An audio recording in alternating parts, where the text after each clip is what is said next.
हथ बिजली में न दे आही गरीब जो अब्बास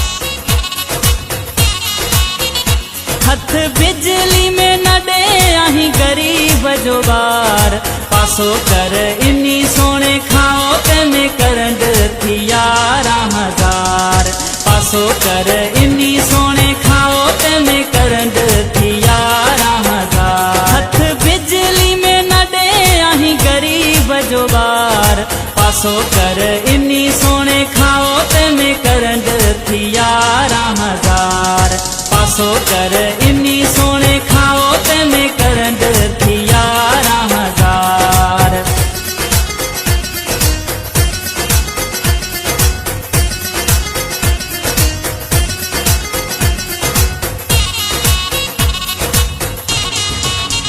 तंहिंजी मूंखे आ ख़बर अथई माण्हू ॿियो नंबर पंहिंजूं दाहूं थो करे सॼो हीतर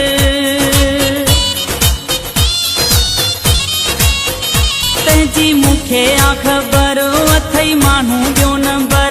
पंहिंजूं दाहूं थो करे सॼो हीतर पुछी ॾिस माण्हुनि खां हिन जा आज़ार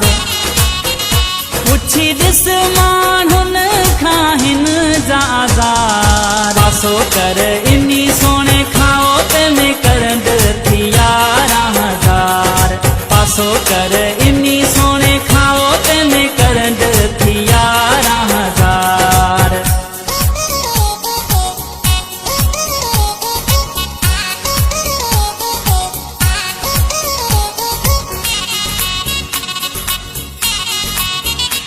ॾिसी परावा महल घर कखाउन साड़ पंहिंजी नंढड़ी जवानी न उजाड़ ॾिसी परावा महल घर कखाउन साड़ पंहिंजी नंढड़ी जवानी न उजाड़ पंहिंजे पेर ते कुहाड़ी पाण न मार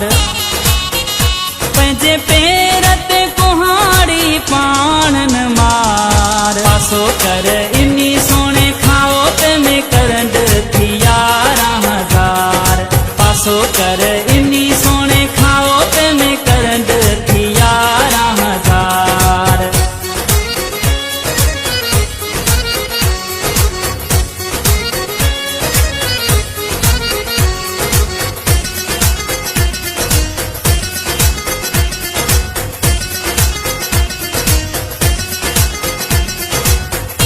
साजिद अली साहिल अब्बास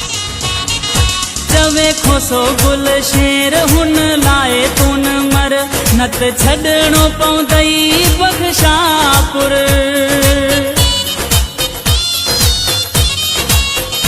चवे खोसो गुल शेर हुन लाए तून मर नत छॾणो पवंदई बख़्शापुर मतां भुल जी बि हुन सां करी तूं प्यार मतां भुल जी बि हुन सां करी तूं प्यार